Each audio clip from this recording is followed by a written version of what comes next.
In the seventh lecture of probability theory, we discussed some properties of the cumulative distribution function and gave the definition of expectation of a discrete random variable.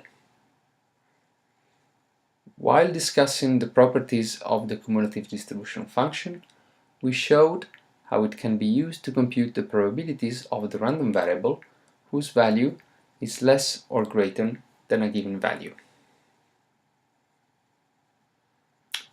Pay particular attention here to the definition of the value a minus, being it the largest value in the range space less than a.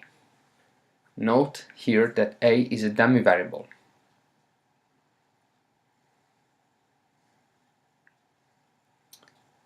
Property 6 is very important as it explains how to compute the probability mass function from the cumulative distribution function.